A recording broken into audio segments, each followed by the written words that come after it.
Ladies and gentlemen, please take your seats. The show is about to begin. So, if the Bears beat Detroit and Denver beats Atlanta in the American Southwestern Division East Northern, then Milwaukee goes to the Denzel Cup. Unless Baltimore can upset Buffalo and Charlotte ties Toronto. Then Oakland would play LA and Pittsburgh in a blind choice round robin. And if no clear winner emerges from all of this, a two-man sack race will be held on consecutive Sundays until a champion can be crowned.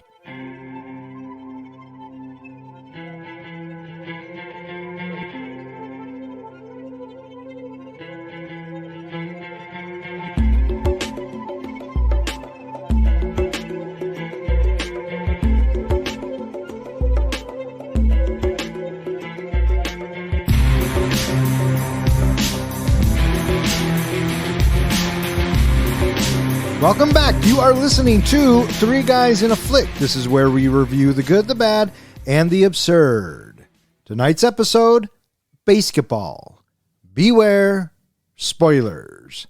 Coming to you from the Denzel Cup, my name is Don. And to my right, we have our comic book guy, John.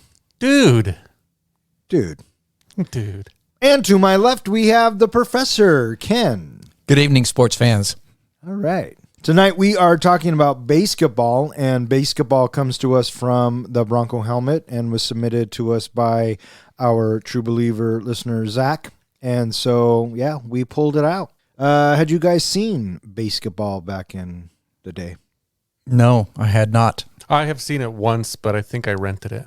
Oh, yeah. No, I didn't see it in the theater. I first caught it when I think it was on cable. Like HBO or something. I don't even think I rented it. Well, I just knew that I was excited to see it because I really liked South Park. So I was hoping it was going to be that South Park humor. Yeah, that's what I thought too. And, you know, it wasn't until I dove deeper into it. This is actually the first movie that they haven't written, produced, directed, or had any type of, main role in the production. Do you know what their first movie was, or what Trey's first movie was? You're not talking about Orgasmo, are you? No, the one before that one. No, what was it? Cannibal the Musical. Oh, I think maybe I did know that. I think I saw that. I think I was looking that up. Yeah. Did you ever see it? No, but I want to see it. I've heard it's on there somewhere, like where you can rent it from Prime or something, but it's out there, and I want to see it because Dion's in that one too. Yeah.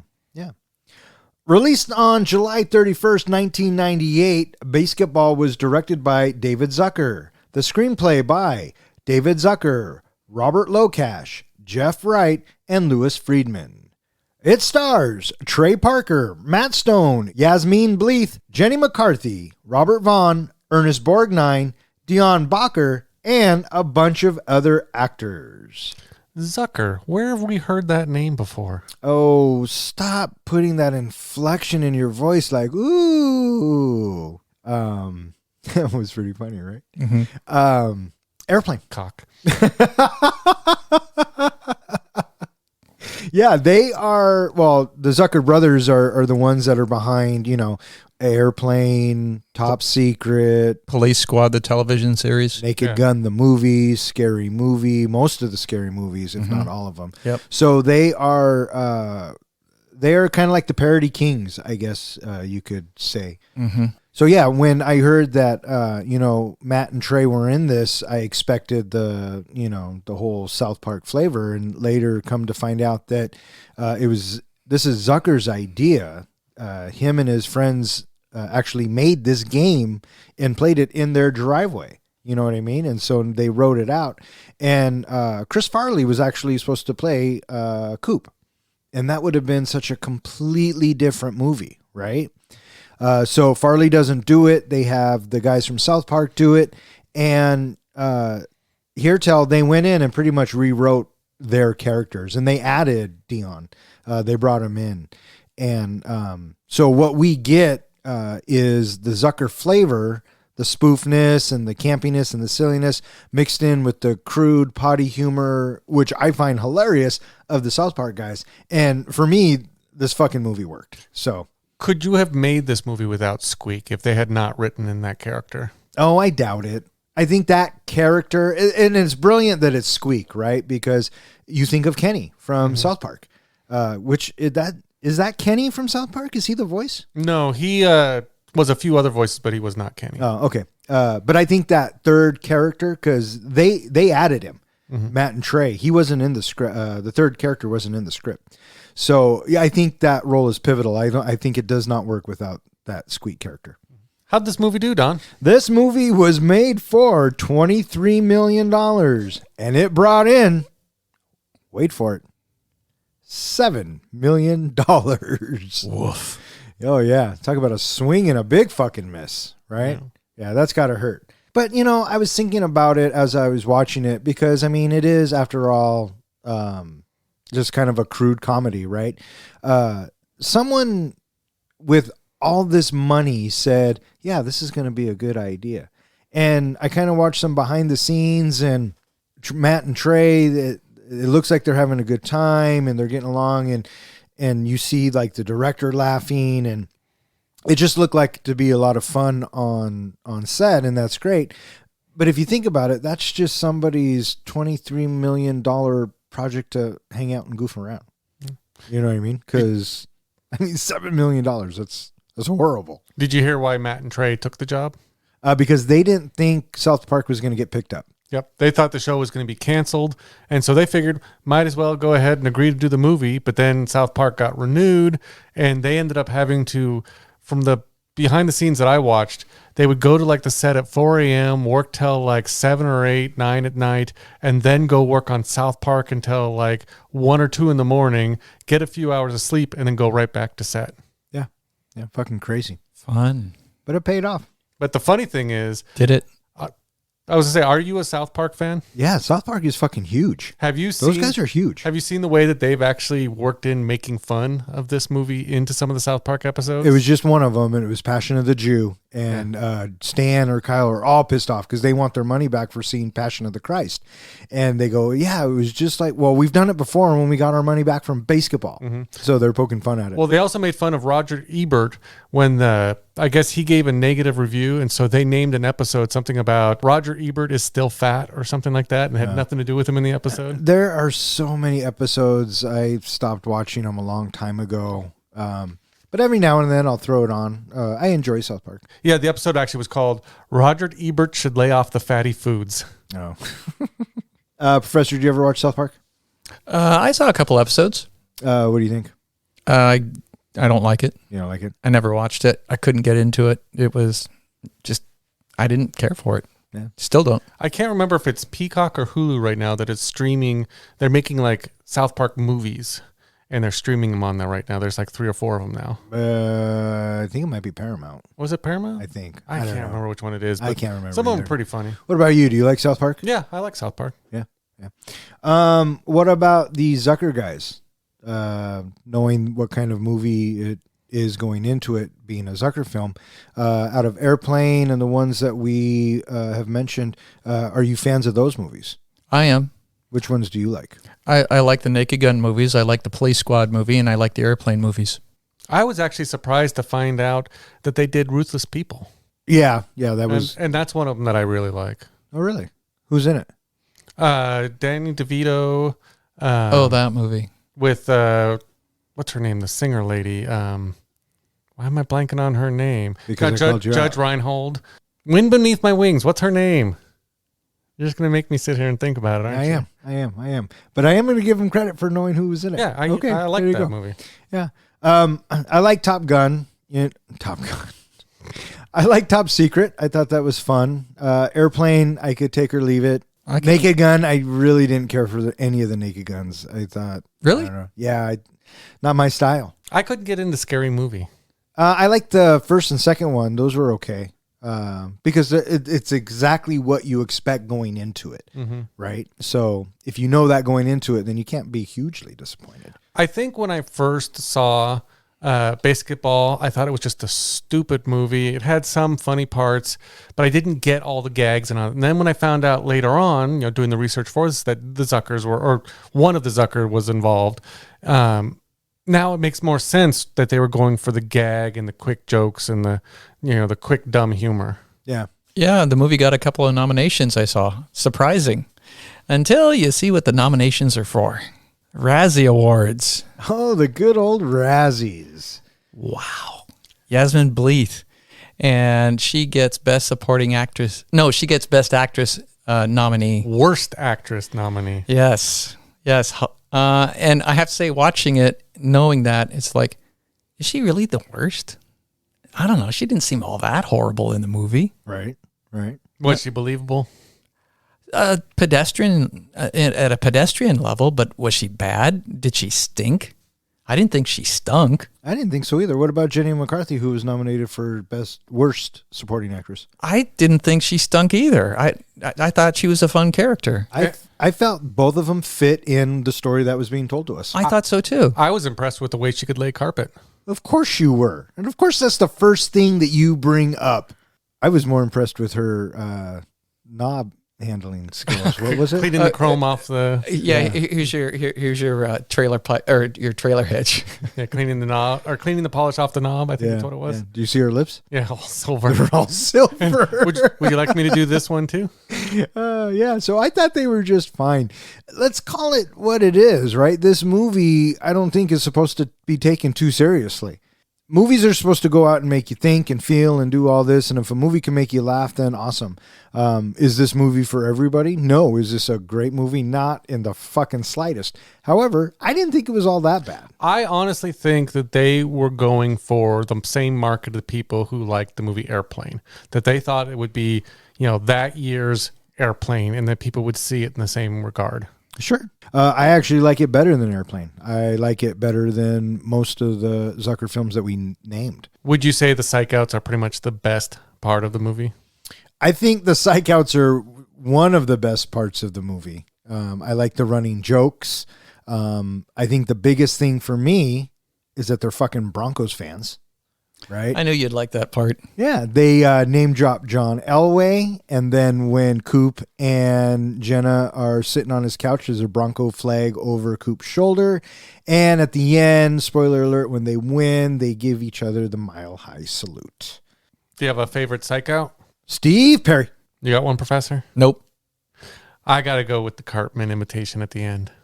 Yeah, but it's Cartman. I know, but I don't know why. Just that one makes me giggle every time I see it. It's funny, don't get me wrong, but I mean that's what they're known for, right? That and your sister's dating Squeak. Or yeah. All the Squeak ones are pretty good. Even the joke at the end with the is your mom deaf? Yeah, I think that's the only one that I liked. Hey Tuttle, is your mother deaf? No, she's dead. Yeah, I guess that's why she didn't move around so much. Poor Squeak. I swear to God, you guys rip on me 13, 14 more times, I'm out of here. Joe, Coop Cooper, and Doug Reamer, two slackers and lifelong best friends, gatecrash a high school reunion and are shunned by their classmates. They find themselves outside drinking beer and shooting a basketball when two classmates challenge them to a game. After seeing that their opponents are very good at basketball, they say they will only play a game they picked up in the streets while secretly inventing the rules as they play, based on both basketball and baseball. After winning, they decide to refine the rules to the game, and Coop makes the first BASEketball out of a lazy boy chair. Their friend Kenny Squeak Scolari tags along, and the sport becomes very popular in the neighborhood over the next 6 months. Businessman Ted Denzel meets Coop and Reamer and proposes the creation of the National BASEketball League, along with numerous rules in place to prevent its decline. Teams cannot switch cities. Players cannot be traded. Individuals cannot make money via corporate sponsorship deals. And it is completely open to anyone who wants to play, with Denzel stating that anyone can be a sports hero. Coop is reluctant, but ultimately accepts the opportunity. What did you guys think of the opening montage of the degradation of sports? So the whole explanation for the movie is given to us in this opening narrative, and I thought it was fucking hilarious and somewhat true. Mm-hmm. Really, I mean, as soon as back in '98 or whenever you see it, the end zone dances were getting out of hand. But you watch the NFL today, their end zone dances drive me nuts, and I can fucking see it happening. Yeah, watching it, I found myself thinking, this could be like us, 5 years down the road.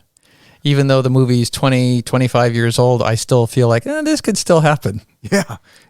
Well, did you see that what they're now doing with college football? What's that? That college football players can now take sponsorships. Oh, yeah. So basically, it's now coming from the NFL, from professional down to college, and all of it's just going to be basically, the sponsorships, the dances, the celebrations. You're going to see players basically going to whatever colleges gets the most sponsorships from. And What did you guys think of the story concept? well, I liked the idea of kind of the beginning and the opening was kind of interesting. Felt a little Tommy Boy to me in that, you've got this guy, these guys who have gone nowhere with their life. And now they're kind of picking on a direction and kind of figure things out. But I just love them coming to this party and everybody else has moved on with their life and they're still all doing the same thing. Yeah, yeah. And when they get to the party, what's her face? Brittany. Dude, this is Brittany's house and I really want to fuck her. the dad's sitting there.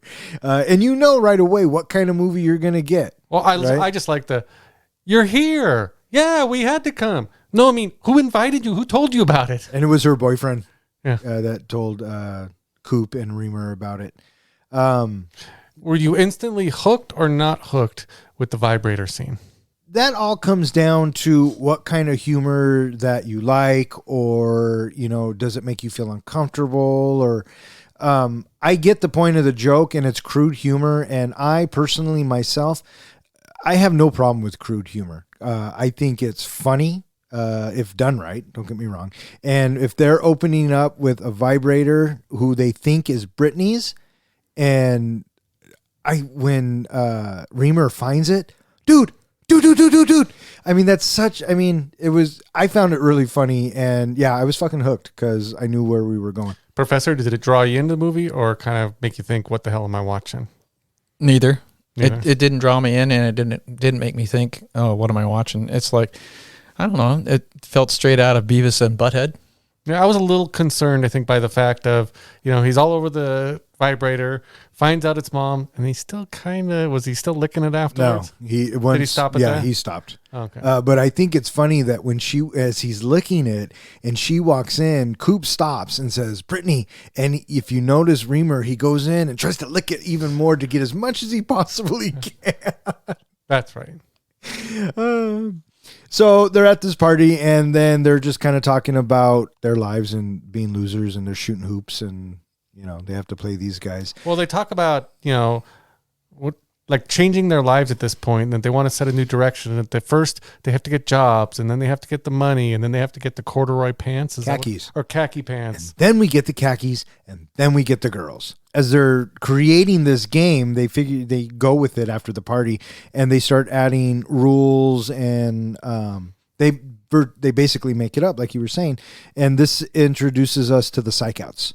We see Cooper and Reamer playing in the driveway, and they're doing the Steve Perry psych-outs, which when I first heard it, I just started laughing because, that's so random.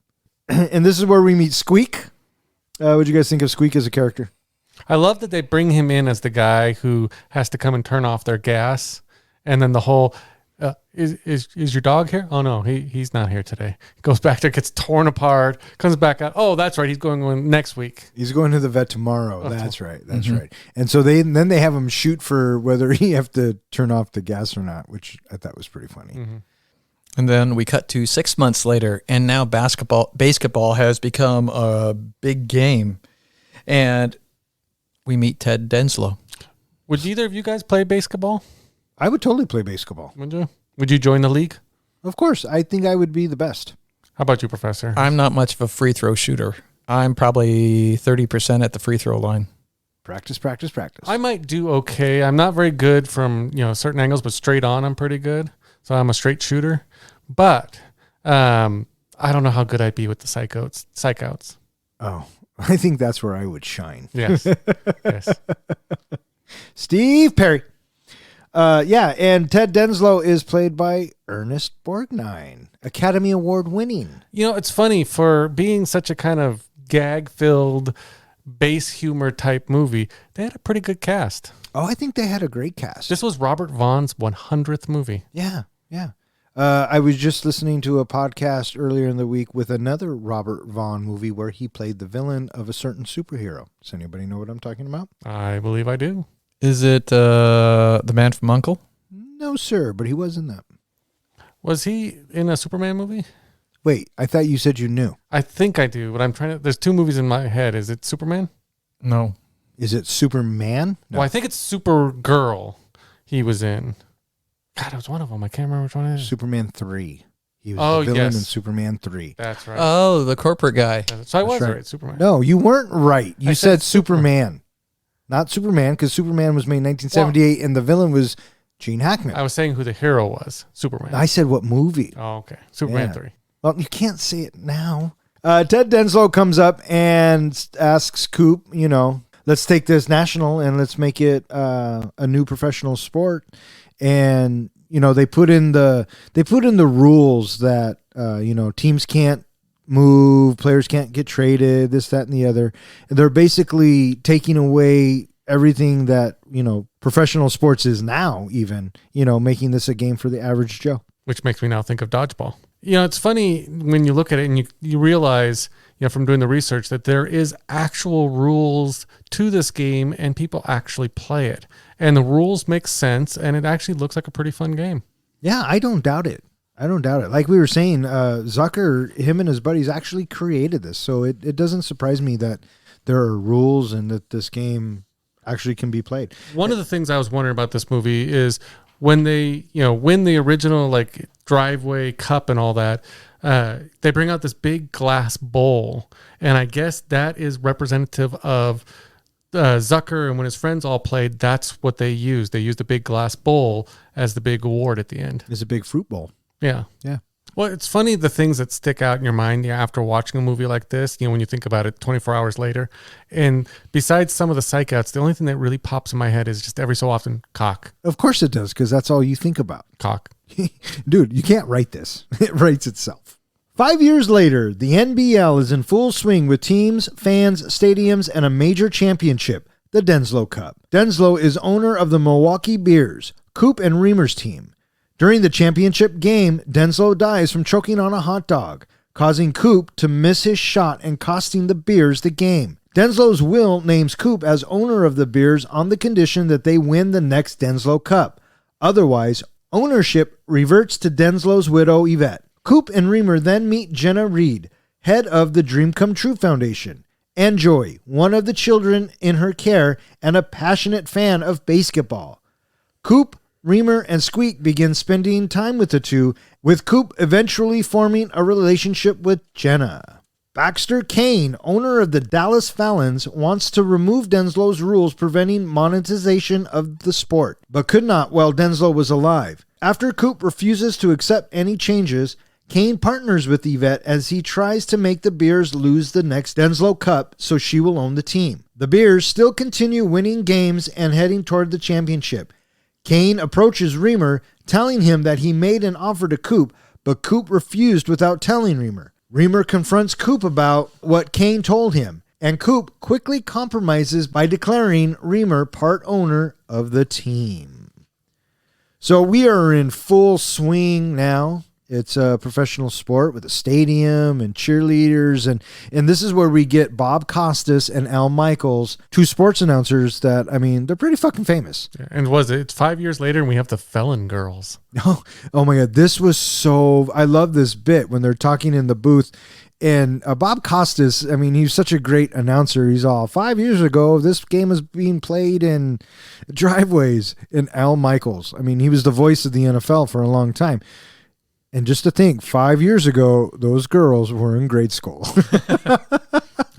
A lot of people have pointed out when they're reviewing this movie that those two really made the movie. They were a couple of the best aspects of the movie, just their interactions back and forth. Yeah, well, I could surmise that myself. It's kind of a no-brainer. Even when Kenny Mayne and, who's the other one? Kenny Mayne and his partner. Bette Midler. Bette Midler's the name. Dan Patrick. I was looking for Bette Midler earlier. Yeah, I know you were. I didn't say anything. Yeah, we all knew Ruthless you were. People. Bette Midler. Yeah, we got it. That was 30 minutes ago. Yeah. So, good job. Hey, it's a new record for me. And the addition of Dan Patrick and Kenny Mayne from ESPN fame, that was pretty fucking funny too. So they got some pretty big names to be in this farce of a movie. So, well, did you hear how much they got paid to do the movie? Which ones are you talking about? Bob Costas and Al Michaels. Costas got like 60 grand. 50. And then Michaels got 60. Because... Well, originally, and Professor, you can talk about this, how much was Al Michaels being paid? Al Michaels hired on first, and he got $15,000. And then he heard that Bob Costas got $50,000. He blew a fucking gasket, and he bitched to his attorneys and forced them to rewrite his contract. So he got 60 grand for it? Yep. Mm-hmm. That's the easiest 60 grand you'll ever make. So they're at the championship, and this is where Denzel's going to die. And we meet Jenna. And we meet Jenna, who's played by Yasmine Bleeth. Did you hear what her first scene was that she filmed with Matt and Trey? Yeah, they were in the locker room. They were in the locker room completely naked, and that was the first time she even met them. Yeah.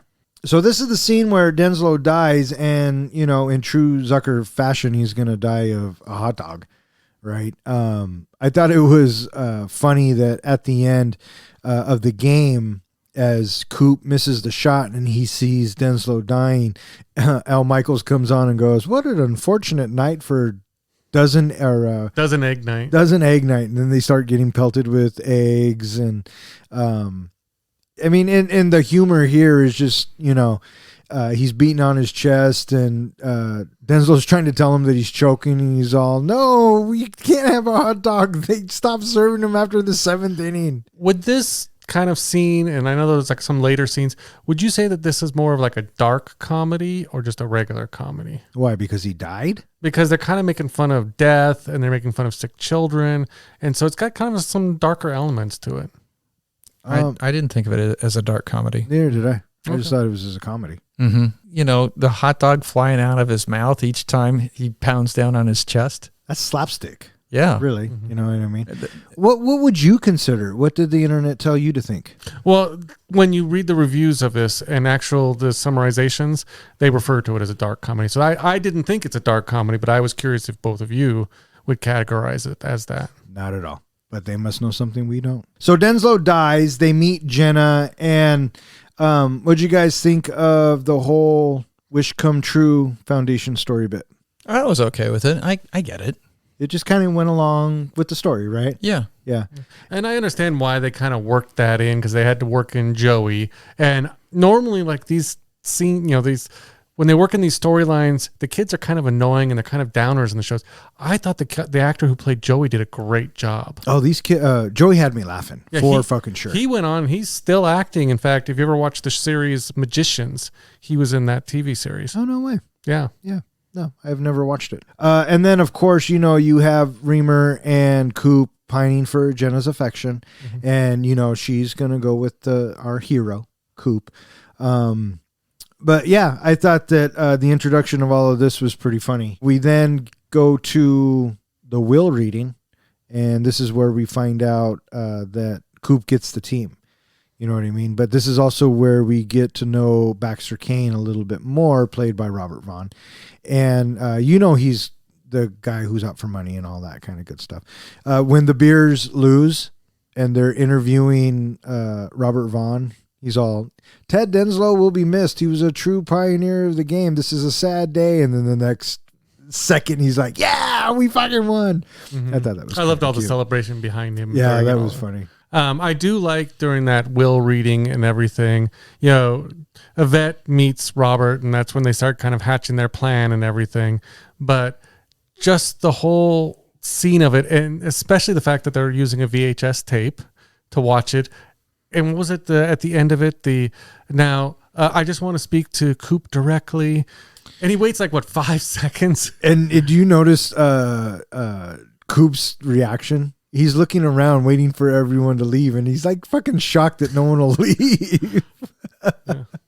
And then what gets revealed, that's pretty funny. Yeah, right? I just thought the timing in this movie, a lot of it did work. Yeah, I thought this movie was very well paced. And the comedic timing, you know, and it's the little quips they get in that Parker and Stone are so famous for, and you definitely see it in South Park. But So we get a little montage of Coop and Jenna hanging out with Joey, doing all these schmaltzy little things. And then he tries to give Joey a foundation wish, that a home run. And then all of a sudden it gets amped up to 3 home runs that he's got to come up with.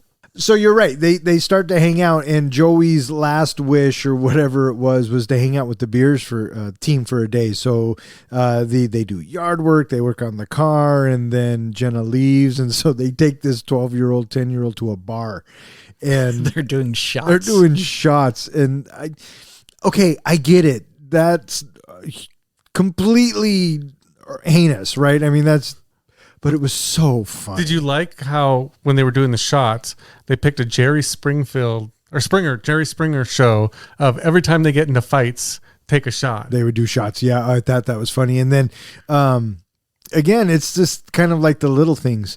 Coop's reaction to every time there's a shot, but it's happening so fast that he can't keep up with it. It has me laughing, And then Joey, I feel like I'm going to throw up all over this bar. And I was waiting for that to happen, I thought it was. Oh, for sure. I thought it was coming too. And then, it's time for, and then Coop says, oh shit, you got a surgery and we got a game. And he goes, Joey's all, if you could hit a home run for me, that would be great. And Coop's hammered, right? Everyone's fucking hammered. And he says, one. And then Reamer's constantly fucking Coop. And it's pretty funny. Reamer says, shit, you're talking to Joe Cooper. He can hit 2. Or it's not like you asked him to hit 2 and then Joey 2. And it builds and builds until it hits 3. And so now Coop's on the hook for 3 home runs, completely hammered, and has to go play a game. Which he does manage to get, I think, 2 during the game, doesn't he? Oh my God. And this, I think when I first watched this movie, this scene had me probably laughing the hardest. Before they get to the game, Squeak notices this gal at the bar. Down the bar. Right. And so that's going to come back to us. They're at the game, and Squeak and Reamer have the buckets, and they're just hurling into it. And Coop's all fucked up, and it's his turn. And the ref skates by, gives him the ball, goes back, and the other ref looks at him and goes, what's wrong with Coop? And he goes, well, he's 1 for 11. He smells like Christian Slater. Yeah, they had these little, like you said earlier, little timing and little jokes they just threw in there that you didn't think about until 5 or 6 seconds later that it hit you what they meant by it. So Coop has he hits another one. So he's 2 for 12 now, right? And he's rounding the bases all fucked up. And in the meantime, the gal that Squeak was looking at is at the game, and he tells Reamer about it. And Reamer looks at her and he goes, that's a dude. And he's all, what are you talking about? You're just jealous. And he goes, no, I'm saying it's a dude because it's a dude. And then she's got the sweetest eyes. She's got the sweetest cheeks. She's got the cutest Adam's apple. And then Reamer starts just puking and hurling again. And Squeak, he's describing her perfume. And the moment you can tell he gets the whiff of Reamer throwing up, he starts dry heaving, and then he starts throwing up. Oh my God, this sequence had me fucking laughing. Do you ever notice how all the psych outs that happen never happen to Coop?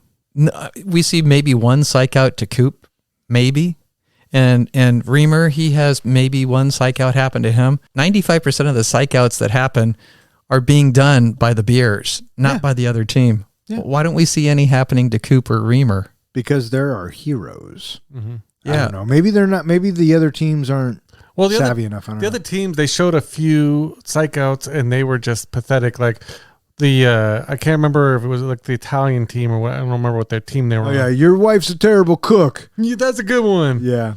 And just a few. There was a couple of others that were just sad. But our heroes, of course, are the funny ones and they get all the good psychs. What'd you guys think of the Marlon Brando psych out? Oh, is that who that was? Drinking the fat? Yeah, no, he was drinking the fat out of the bag. It was Marlon Brando liposuction out of his ass. What? Yeah. What did he say? I didn't expect it to be so salty. Yeah. Oh, this guy ate a lot of pork, and then he's still drinking it. And one of the ongoing bits, like we were saying, that always makes me chuckle is when Coop will go, ah, right? I mean, it's funny. Yeah. I don't know. The one with the cutting the finger off. What'd you think of that one? Oh, that one was hilarious.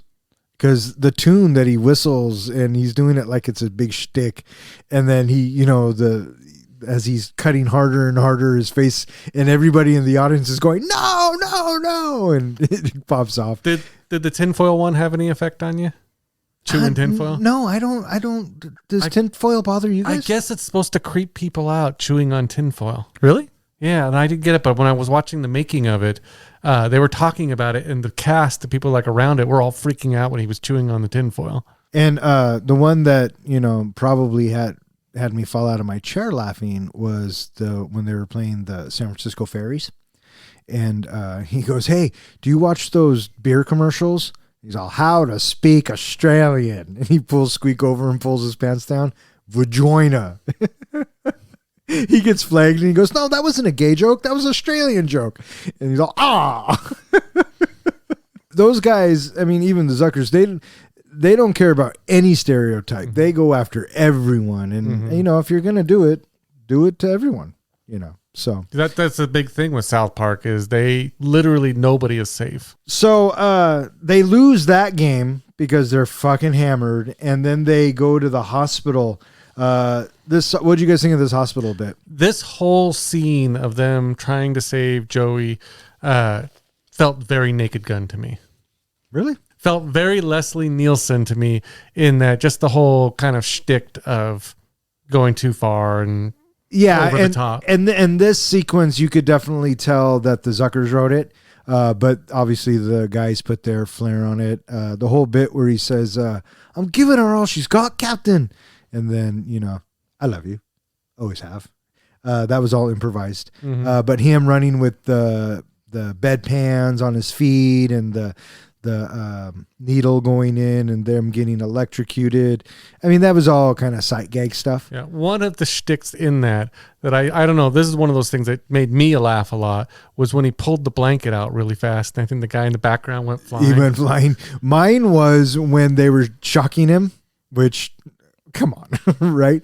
But Squeak is holding his toe, and every time he gets shocked, he says "clear," and Squeak will go "clear." And the time he doesn't, he's still holding on. He's getting electrocuted. Squeak is, right? Mm-hmm. And then it cuts back to Coop, and he's all "clear," and it comes back to Squeak, and he's like, "No." He gets shocked again. So funny. See, makes me laugh. Yeah. Any thoughts, Professor? I can't wait to hear Professor's review of this. Shoot, let's just throw down predictions right now. 0. I'm going to give it a 0.5, or I'm saying he's going to give it a 0.5 fucks, only because he did laugh a couple of times, but... God damn it. Yeah, I think, I'm going to change mine to 0.25. 0.25. Okay. I'm going with 0.5. Right. All right. I like it. So yeah, they go to the hospital. They run amok. It turns out Joey's going to be fine. Here's my question. If Joey's going to be fine, why is he still hanging out at the Make-A-Wish Foundation? Is he an orphan too? Jenna? Maybe. I'm thinking he's still sick, but he's... And he makes an awfully... He makes an awfully quick recovery. I love before he goes into surgery, as when they give the Christian Slater comment to Coop, the doctor, they're prepping him for surgery, and he's all, "His sodium's through the roof." And the nurse goes, "Yeah, it's the strangest thing. He's 9 years old, but he smells like Robert Downey Jr." We get a little bit of a heart-to-heart talk between Coop and Jenna a little bit. And this is where you see the Broncos flag. One of the things, that I appreciate about this movie is Robert Vaughn. And I love when he's trying to talk to Reamer and convince, Reamer what's going on with Coop and that Coop won't make these deals and everything. And he's kind of trying to suggest that, maybe Reamer help him, and Reamer's not getting it. I just love the whole headache kind of thing that he does. Those are some of my favorite bits in this whole movie. Yeah, he just doesn't get it. And you notice he calls him Don. He doesn't call him Doug. He calls him Don. Mm-hmm. How did Shaq get rich? Well, in college, right? So after Baxter Kane meets with Reamer goes back to Coop, and they're in the middle of a game, and they're still trying to pull this season out. And clearly Coop can see that something's wrong with the guys because they're not really trying. And we get a lot of montages of the games, which I appreciated. Is this where they have the dude argument? Yeah. Yeah, this is where they have the dude argument. And this is so South Park guys-ish, you know what I mean? So Reamer and the team are mad at Coop. Coop says, what's going on? And Coop goes, okay, we'll be partners and we'll decide everything together. And, Did you ever have a thought of when you play BASEketball, it's 3 people are playing at a time, 3 players. The team is made up of 6. And, from looking in the dugout, we never see the other 3 play. Yeah, I know. So is that just part of one of the ongoing gags that they never do anything? They just sit there? Oh, what if someone got hurt? There are plenty of players that sit on the bench that don't play, even in the pros. Mm-hmm. So they end up winning the playoff game, and then once they win the playoff game, then Kane confronts Reamer, and Reamer agrees to the contract. Later, Kane cuts the funding to Jenna's foundation in an attempt to get Coop and Reamer to adopt a clothing line. Coop is against it, but Reamer agrees and becomes conceited with his newfound A-list status. After the semifinals, Kane informs Coop and Reamer that the clothing line has been produced through child labor in Calcutta. If the public finds out, the team and Jenna's foundation will be ruined. Kane blackmails Coop and Reamer into losing or forfeiting the Denzel Cup game, or he will go public with the information. Jenna learns about the scandal and breaks up with Coop, as Coop and Reamer blame each other for the controversy and end their friendship. With their friendship dissolved, Coop goes to Calcutta, aiming to resolve the situation by replacing the child workers with adults. Making it back to the championship game just as it begins, Coop and Reamer still argue with each other while the Bears are losing. By the 7th inning stretch, the Bears are down 16-0. Having had enough of Coop and Reamer's feuding, Squeak gives the stadium an impassioned speech reminding Coop and Reamer where they came from, how much they've changed everyone else's life, and what they risk losing. Motivated, Coop and Reamer reconcile their differences as Yvette, also moved by Squeak's speech, breaks off her alliance with Kane. Afterward, they shift their focus back to the game when Coop's lazy boy ball pops. Coop is distraught until Joy brings him a new BASEketball made from a Barker Lounger. After a risky last throw, they win the Denzel Cup. Jenna and Coop reconcile as Yvette makes out with Reamer, and both of them skate around the stadium with their new trophy. Roll credits. So the foundation funds get cut, and that kind of backs Coop and Reamer into a corner, and Reamer is all about, making that extra money and changing the rules, and Coop is against it but can't find a reason to convince Reamer, so Reamer agrees, and this is where it all kind of takes off, you know what I mean? And Reamer just becomes a big conceited dick. With all of his gold chains, and yeah, he makes a shot and has a chair in the outfield while other people run. Yeah. This movie, even though being a parody, does follow a sports-themed movie formula pretty well. This is the conflict that is going to drive our 2 heroes apart. Reamer's enjoying all the success, and Coop's just kind of sitting back, and everything's just kind of falling apart. I like the bit when after they win, Reamer is in the hot tub with the Playmate of the Year, Victoria Silvstedt. And, that just shows, how far gone Reamer really is. And then they cut to the locker room where they're both standing there buck-ass naked. And the speech about, or the bit about, I'm going to give Jenna this promise ring because I'm going to promise to start to think about getting serious. So I just thought some of that writing was cute. I like the scene where Coop flies to Calcutta to fix the problem, walks in with all the kids, and he's like, oh, this isn't right. Oh, and he even does it when he gets to the cab, because when he opens the cab, the goat walks out. Mm-hmm. Yeah. What did you guys think of that locker room scene? I thought that the whole gags was funny with, the big cocks apparently, and her coming in, and I thought, for the saying that she did such a bad acting job, the way she worked in the lines and the gags into her little speech she was giving them, I thought she did a great job at it. And then this is another bit because King comes in and blackmails him and shows him the pictures. This is the bit where he says, "If you're smart, you'll play ball with me." And then Coop says, I thought you didn't want us to play ball. And he goes, I don't, but I want you to play with me or whatever. And then Reamer goes, you want us to play for Dallas? And he does that whole, And so he walks out and Jenna walks in. And did you notice when she throws the paper down, both the guys wince like it hit their junk? Did you laugh at any of this? A little bit, yeah. Okay. This scene, did you laugh at any part of this scene? I don't remember where specifically I laughed. But you did laugh. Once or twice. Okay. So yeah, Coop flies to Calcutta and rectifies the problem, and he comes back just in time for the Denzel Cup. And, this is where we get the typical, they're still mad at each other. They play the first half of the game or the first 7 innings like, dog shit. And then it takes Squeak, the unsung hero, to bring them back together on the bridges of the Malacca Bridge. What'd you guys think of this whole bit? I actually thought this was pretty funny. I like how they used the character, and they kept working in the Lagoon of Peace and the Malacca Bridge or something like that. And I thought it was great. I thought he did a good job.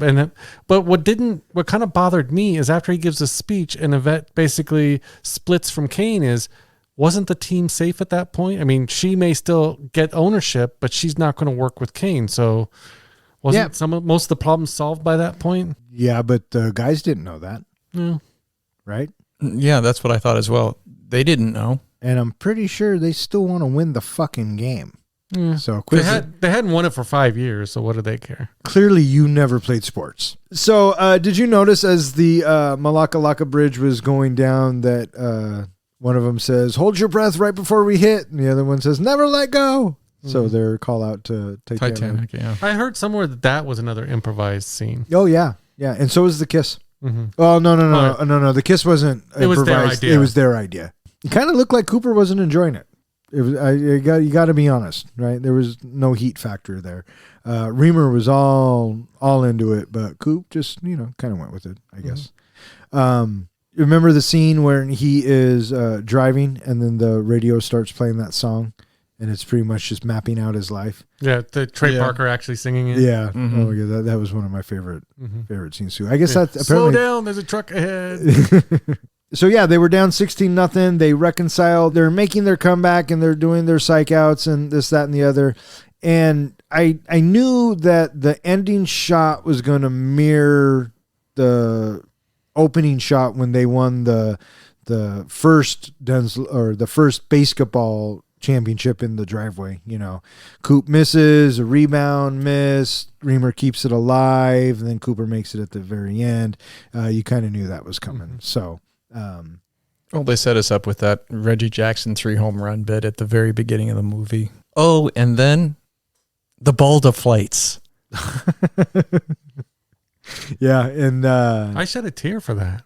oh, when the ball deflated? Yeah, that was kind of sad. Oh. He lost his lazy boy ball. Yeah, but I knew it was coming because the kids were on their way, and Joey made that new ball, and he gave it to him. Reggie Jackson coming up to him at the very end, and I like that moment when Reggie says that, I got my first 2 home run balls, but I never got the third one. Some wretched little shit got it and ran away. I thought he says, and you're never getting your ball back. Oh my God, that was so funny. And then, he gives him advice or congratulates him on the game. And then as Coop's walking away, he says, hey, Coop. And Coop turns around and goes, I don't have your fucking ball, man. Yeah, so there are moments. Oh, fuck. I like the whole thing. So, Professor, what rating do you predict that Don will be giving this movie? I don't know. Maybe 3 fucks. I was going to go with 3.25. Did you guys watch the post-credit scene? Yeah, with Al Michaels and Bob Costas. Mm-hmm. Yeah. Those two fucking hilarious. I love during the whole playoff season. How wrung out they were. Yeah, because it just keeps going and going. And this is how Don feels about baseball in general. Abso-fucking-lutely. Way too long. All right, so what do you guys think? You guys ready to rate this bitch? I'm ready to rate this bitch. Dude.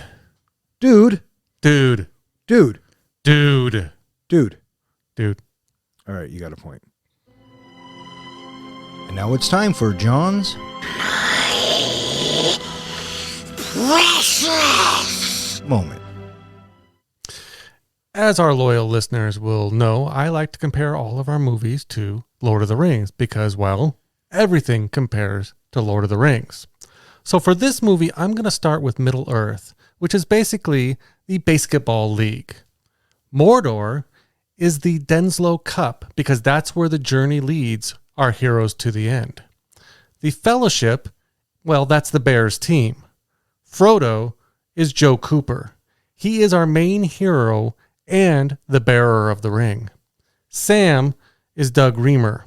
He helps Joe Cooper on his journey, and it even helps to carry the Precious when he takes part ownership of the team, even though he does a crappy job of it. Mount Doom, well, that's the Makalaka board above the Lagoon of Peace. And then I'm also going to pick Squeak as our Gollum, as he sacrifices himself at the end when he falls into the Lagoon of Peace to help complete the journey and get Coop and Reamer's friendship back on track. It was his speech that really saved the team at the end, ended the corruption of the ring, as it also convinced Yvette to stop working with Baxter Kane. The league was basically saved at that point through Squeak'S sacrifice. So what exactly is the One Ring, aka the Precious? It's the ownership of the Bears team, or really the negative effects of owning the team and its corrupting effect that comes with it.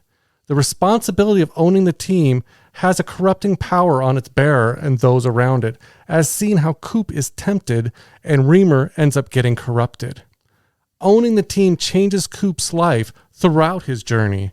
The team is cleansed of the corruption on the cliff of Mount Doom, aka the Makalaka board, when Squeak falls into the Lagoon of Peace, setting off the explosions of the fiery lava effect. Beyond that, I'm going to pick Ted Denslow as our Bilbo Baggins.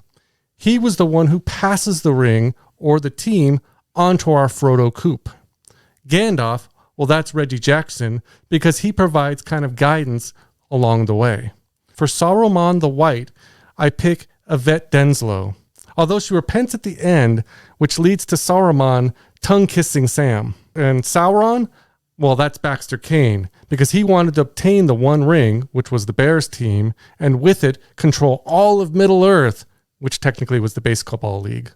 I'm going to give you a C because A, they were the Bears, not the Bears, and B, had you ended it after Denslow, probably would have got another B minus.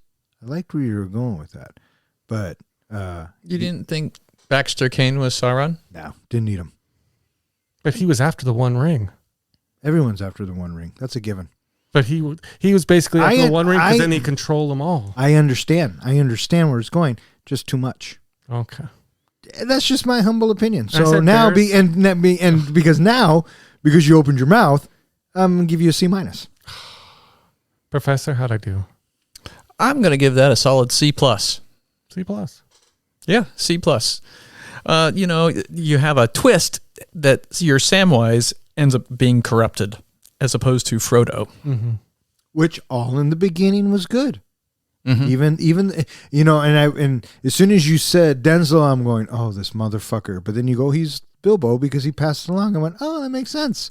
But then after that, you lost me. So Okay. all right, So I just gave you too much. just too much, bud. Okay. Just too much. And that was John's Precious Moment. All right, so what do you guys think? You guys ready to rate this bitch? I'm ready to rate this bitch. Professor, how do we do our ratings? We do our ratings on a scale of 1 to 5 fucks.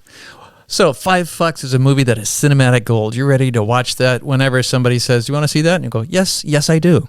A 1 fuck movie is a movie that you saw it and you don't need to ever see it again because it's something that just doesn't appeal to you in any way. You had some sort of a desire to see it, you did it, and now it's done, and now you're done. And what's a 0? A 0 is a movie that has completely struck out and you are not happy at all and you feel like somebody owes you 2 hours of your life back. Or in other words, we just don't give a fuck. All right, so who wants to go first? Not it. You go first. Ah, damn it.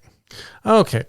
BASEketball is a movie made in the same caliber as Airplane, Naked Gun, with a South Park satire thrown in, and kind of a Tommy Boy structure where a man-child with no direction, finds a father figure who gives him direction, he matures, he saves the company, or in this case, the team.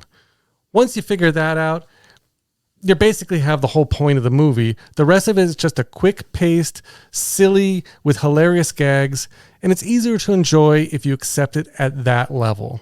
Beyond that, there's not much else to this Zucker-ish type movie. For me, the best part of the movie was the psych outs and the South Park references. Not much beyond that. It definitely didn't live up to the legacy, I think, of the past Zucker films, Airplane and Naked Gun, but it definitely was good for a lot of laughs. I actually enjoyed, previous movies like Orgasmo more than I enjoyed BASEketball when it comes to, Trey Parker movies. I'm a big fan of Book of Mormon as well because, well, everybody knows I like musicals. So I was hoping it would kind of, live up to that hype, but unfortunately it didn't.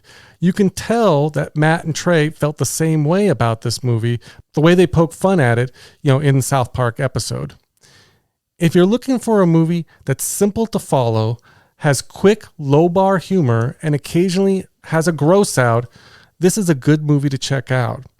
If you want to save time and just see the best parts, all the psych outs are available on YouTube. You could just watch them there. Otherwise, you might have that, what the hell did I just watch feeling at the end of watching this movie?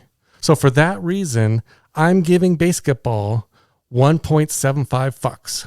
Wow. Did we say what he was going to give? No, we didn't ask. But I think he's going to give it 1.75 fucks. I didn't know what he was going to give, but I thought it was going to be higher than that. Yeah, so did I. All right, I'll go.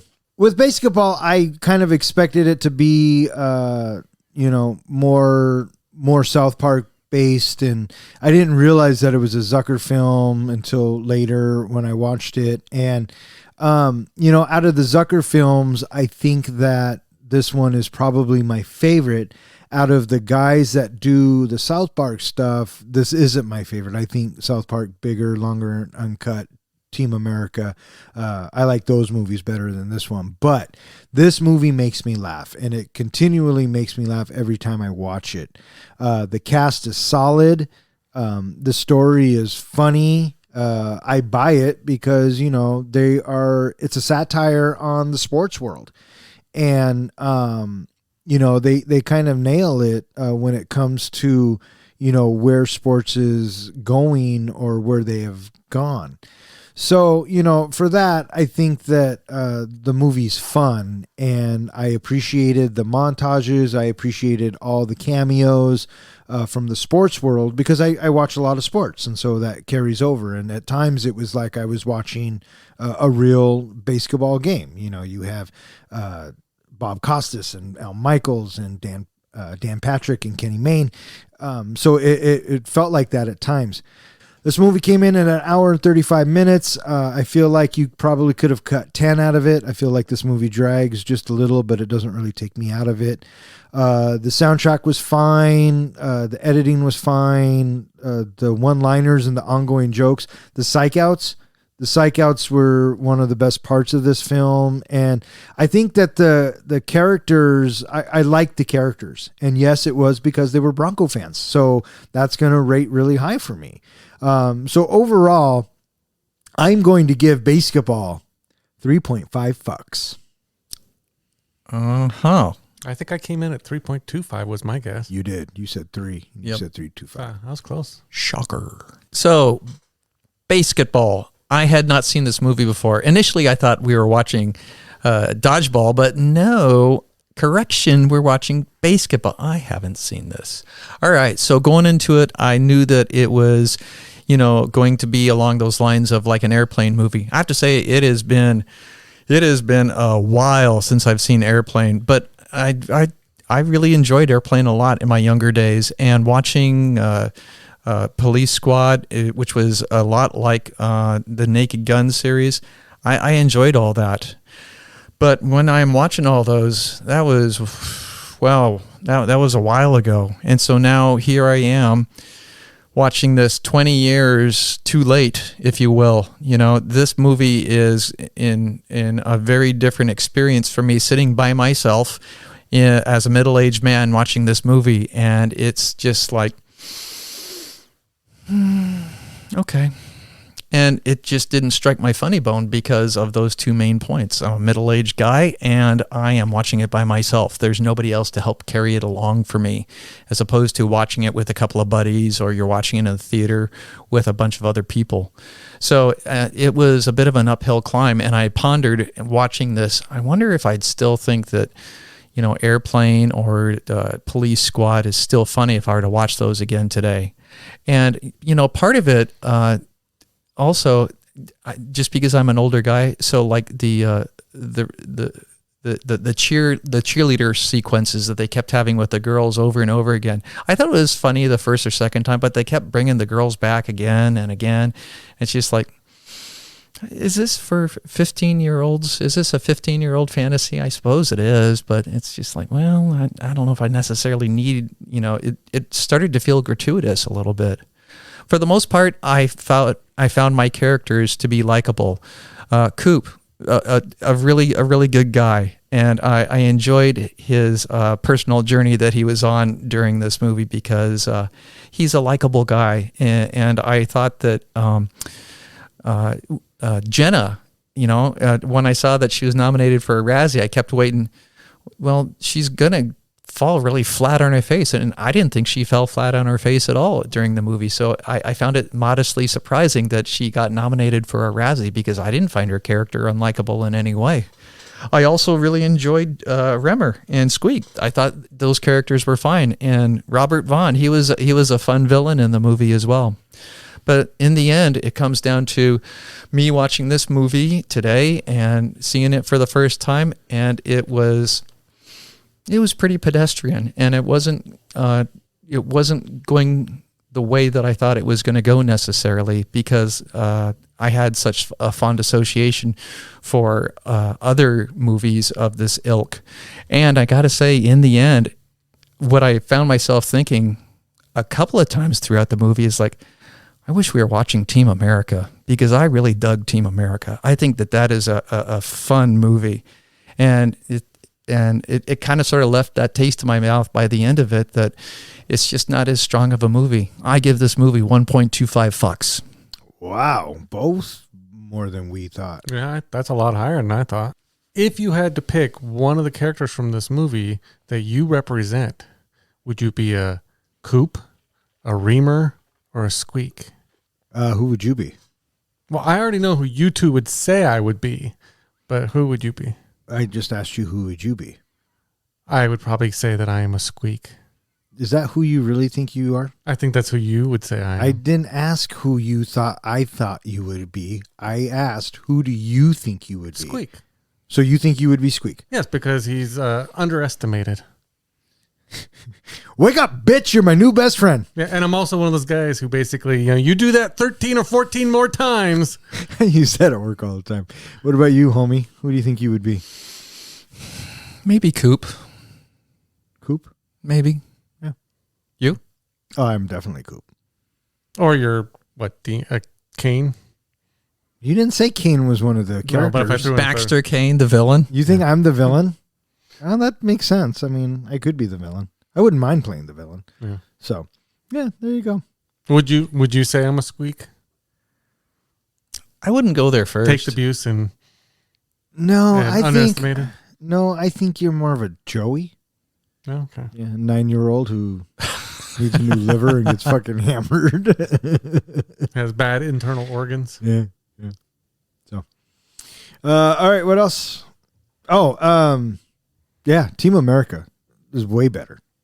Isn't the slogan for that one, fuck yeah? Yeah. America, fuck yeah. Coming to save the motherfucking world. Yeah. We got to learn the words. That's funny. But we'll have to review that one. You have to prove yourself, Gary. How committed are you? Now suck my cock.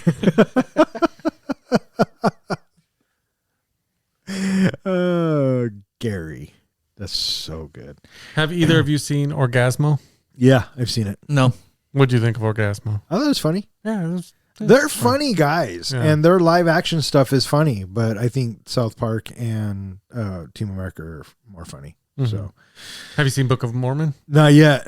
I want to. Oh, it is worth seeing. It is probably one of their funniest things. I'm sure it is. I'm sure it is.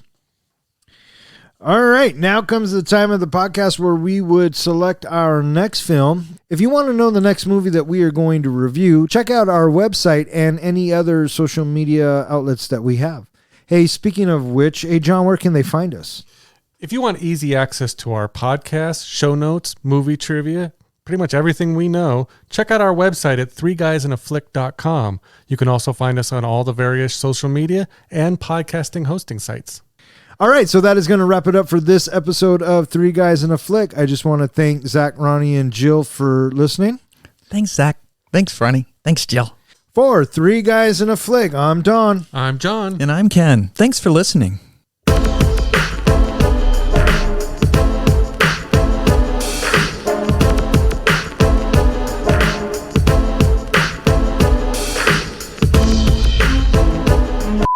Oh, look at this fucking guy. He doesn't even, he can't even be bothered to put on his fucking headphones. Look at this. Dude, you ruined the flow. I know. Cock. He said it. Yeah. Interesting, huh? Professor's like, no, this is fucking dumb. Are we at ratings yet? Considering this is the guy who said, I want to watch Catch. What did you say in The Natural? What I said was, and I can't believe I'm repeating it, is I want to play Throw. That's so much worse. Cock. If you are curious about the next film that we are going to review, be sure to tune into our website where we will be giving hints. And How do you tune into a website? Well, what else would you say? Check out our website. Fuck you. I don't like that. Give me something else there, Professor. Scroll on over. You can fuck right off. Check out our website. Okay, I like that. That's good stuff. Cock. All right, fuck off. Good night.